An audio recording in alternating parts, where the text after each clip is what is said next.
کو ہم نے ہلاک اور برباد کر کے رکھ دیا۔ یہ سمجھے نا، ہزاروں سالوں کی تاریخ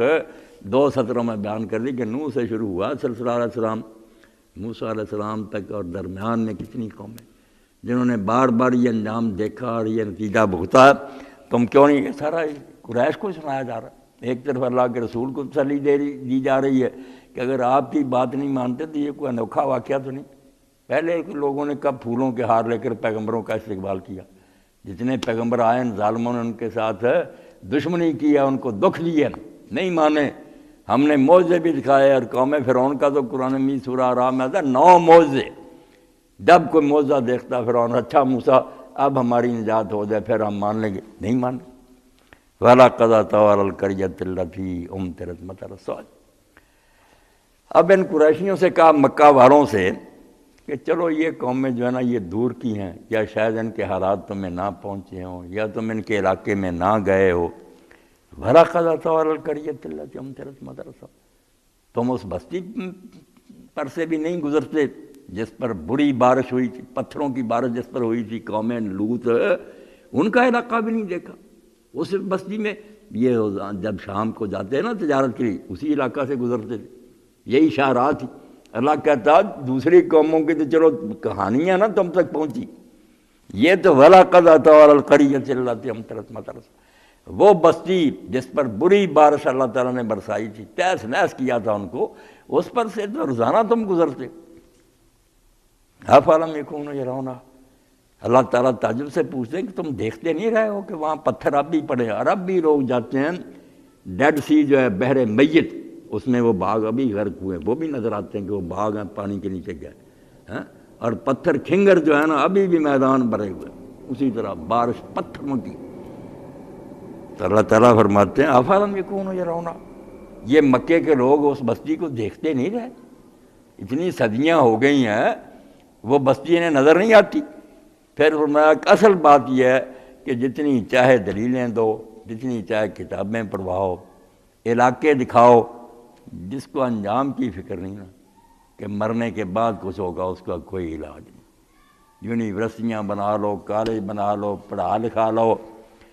بل کانوا لا یرجون نشورا۔ اللہ فرماتا یہ بات نہیں کہ دیکھتے نہیں، یہ دیکھتے ہیں، سب کو وہاں نظارے کرتے ہیں، سیر سپاٹے کے لیے بھی جاتے ہیں،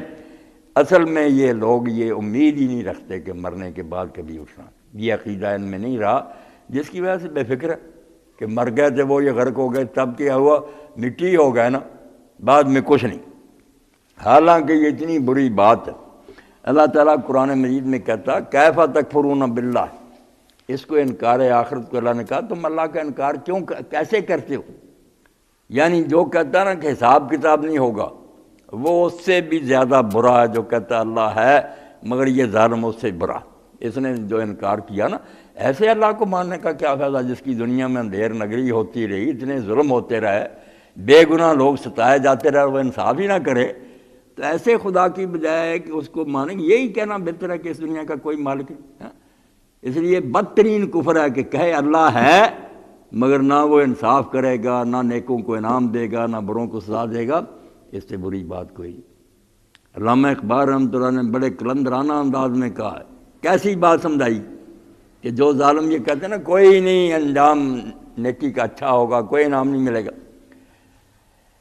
بہت اچھا انداز انہوں نے اپنایا، چنا بزی۔ وہ کہتے تو اس طرح کی زندگی گزار جا کہ اگر مرگے ماست مرگے دوام، کہ اگر ہمارا مر جانا ہمیشہ کے لیے مر جانا کہ پھر بعد میں کچھ نہیں ملنا،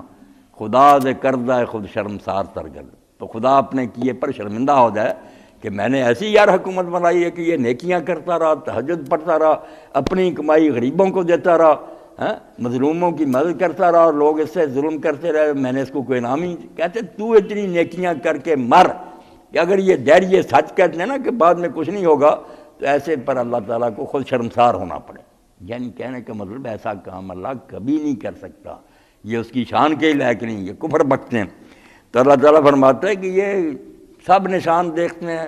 تباہ شدہ بستیاں دیکھتے ہیں، وہ روزانہ گزرتے ہیں وہاں سے، مگر یہ صرف وہاں سے تصویریں لیتے ہیں، فوٹو کھینچتے پھرتے ہیں کہ فائل بنا رہے ہیں،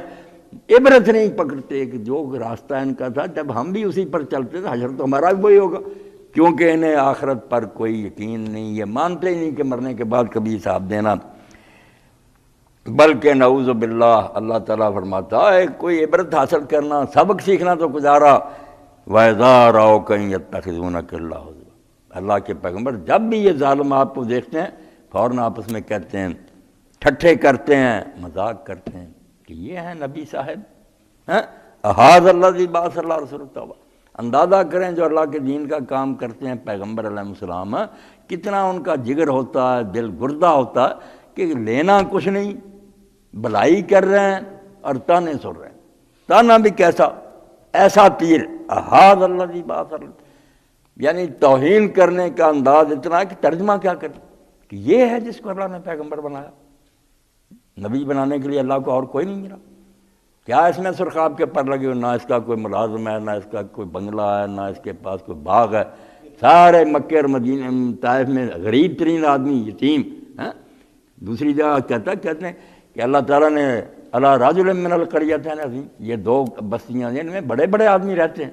سردار ہیں، وہ نہیں خدا کو نظر آئے، یہ پیغمبر بنانے کے لیے ملا، احاظ الذی بعث اللہ، یہ ہے جس کو اللہ نے پیغمبر بنایا، اللہ اتنا پاگل ہو گیا۔ اور آپ دیکھتے ہیں کہ اللہ کے رسول علیہ السلام جب طائف گئے تو آپ نے جو تینوں بھائی تھے سردار، ان سے ملاقات کی تو ایک سردار کہنے لگا اگر تجھ کو اللہ نے پیغمبر بنایا ہے نا، اللہ کی مت اتنی ماری گئی ہے کہ وہ ہم جیسے سرداروں کو نہیں جان دیکھ سکا، تو ہم کعبے کا غلاف جو ہے نا اس کو پارا پارا کر دیں گے، ٹکڑے کر دیں گے اس کے کعبے کے غلاف کو، ایسا خدا ہے جس کی مت ماری، نعوذ باللہ توہین۔ اور دوسرے ظالم نے کہا کہ اگر تو پیغمبر ہے تو سچے پیغمبر سے بات کرتے ہوئے ڈر آتا ہے، کوئی ڈر بھی نہ، ٹالنے کا بہانا، اور اگر تو جھوٹا ہے تو پھر ویسے ہی فائدہ کوئی نہیں۔ آپ نے ہزار منت سماج کی کہ اچھا اگر تم نے نہیں قبول کیا میری بات کو تو مجھے موقع دو کہ میں عام پبلک میں اپنی بات سنا دوں، مگر وہ بات ماننے کی بجائے انہوں نے صبح بازار میں گنڈے کھڑے کر دیے، پتھروں سے جھولیاں بھر دی، اللہ کے رسول نکلے، بارش ہو گئی شروع، بے ہوش ہو کر گر جاتے۔ بعد میں حضرت زید ابن حارثہ نے وہ ساتھ آپ کو جانور پر سوار کرایا، شہر سے باہر لے گئے۔ حضرت عائشہ رضی اللہ تعالیٰ نے پوچھا کہ اللہ کے رسول علیہ السلام آپ پر زندگی میں احد کے دن سے زیادہ بھی کوئی سخت دن آیا، جب آپ کا سر مبارک زخمی ہوا، دندان شہید ہوا، آپ گڑھے میں گر گئے، اس دن سے زیادہ سخت دن؟ تو حضور نے فرمایا عائشہ سب سے سخت دن میری زندگی میں وہ تھا جب میں طائف گیا، وہاں جب مجھے مار پڑی نا، جب یہ مجھے کرن و سالب تک لے کر آیا نا زید، مجھے کوئی خبر نہیں کہ میں آسمان پر تھا یا زمین، مجھے کوئی ہوش نہیں۔ وہاں لا کر کھجوروں کے انگوروں کے باغ میں، وہ عتبہ شیبہ کا ہی تھا مکے کے سردار سے، وہاں بیل کے نیچے لٹا دیا۔ تو پھر جو کافر تھے انہوں نے عتبہ اور شیبہ بیٹھے ہوئے، انہوں نے یہ دیکھ کر چلو بھائی ہے تو اپنا ہی بھائی، کچھ تھوڑا ترس آ گیا تو اپنے غلام عداس کو انہوں نے کہا، وہ نصرانی تھا، عیسائی تھا، اس کو کہا کہ یہ تھوڑے سے انگور لے جا تو نچوڑ کرنا ہے ہمارے بھائی کے منہ میں ڈال۔ اس نے آ کر جب وہ ڈالے تو اللہ کے رسول نے ذرا ہوش آئی تو یہ کہا بسم اللہ، تو اس نے کہا میں اتنی دیر سے یہاں رہ رہا ہوں، ان سرداروں نے تو کبھی بسم اللہ نہیں کہا۔ تو آپ نے فرمایا کہ تو کہاں کا؟ اس نے کہا میں نینوا کا، عراق کا ہے، یہاں یونس علیہ السلام ہوئے۔ تو حضور علیہ السلام نے فرمایا وہ تو میرے بھائی یونس کا شہر ہے۔ اس نے کہا آپ کو یونس کو کیسے جانتے؟ یونس کا پتہ مکے والوں کو نہیں تھا کیونکہ اسرائیلیوں کے پیغمبر تھے، اور آپ بھائی کہہ رہے ہیں؟ آپ نے فرمایا ہاں وہ بھی اللہ کا پیغمبر تھا، میں بھی اللہ کا نبی ہوں۔ اس نے ہاتھ چوم لی۔ تو کافروں نے کہا یار ہم نے تو ترس کھا کر تجھے بیعت، وہ اس کے ہاتھ چومتا تھا۔ اس نے کہا جو کچھ اس نے بتایا نہیں سوائے اللہ کے نبی کے کوئی نہیں بتا سکتا، آپ لوگ نہیں مانتے تو آپ کی مرضی۔ مسجد پھر وہاں بنی، مسجد عباس۔ تو اللہ تعالیٰ فرماتا ہے بجائے یہ سبق سیکھنے کے کہ روزانہ تم تباہ شدہ بستیوں سے گزرتے ہو، دیکھتے ہو کہ کس طرح بری طرح پتھر ان پر برسے، ہدایت نہیں پکڑی، الٹا پیغمبر کو جب دیکھتے ہو مذاق کرنا شروع کر دیتے، اور مذاق بھی اس طرح کا بدترین، احاظ اللہ پاس اللہ، یہ ہے نبی صاحب جن کو اللہ نے پیغمبر بنایا۔ اتنا دکھ دینے والا جملہ، ان کا لَيُضِلُّنَا عَنْ آلِهَتِنَا لَوْلَا أَنْ صَبَرْنَا عَلَيْهِ، اور ڈٹائی کی حد، الٹا کہتے ہیں کہ یہ اپنی تقریروں سے اپنی باتوں سے ہمیں گمراہ کر دینے لگا تھا، ہم اپنے جو باپ دادا سے چلے آ رہے ہیں نا معبود، یہ چھڑوا دینے لگا تھا۔ یہ تو شکر ہے کہ ہم پکے رہے اور اپنی بات اس پر ظالم فخر کر رہے ہیں کہ ہم پکے نکلے، کہ ہم نے اپنے بت نہیں چھوڑے، اپنے داتا نہیں چھوڑے، بابا فرید نہیں چھوڑے، ورنہ ان قادا لیضلنا عن هذا، یہ تو ہمارے بزرگوں اور پیروں سے ہمیں پھیر دینے لگا تھا اگر ہم پکے نہ رہتے۔ بسوف یعلمون حین یرون العذاب من اضل سبیلا۔ اب اللہ تعالیٰ نے ایک ہی بات کہی، ہاں جمے رہو، مگر جب عذاب کو دیکھو گے نا اس وقت تمہیں پتہ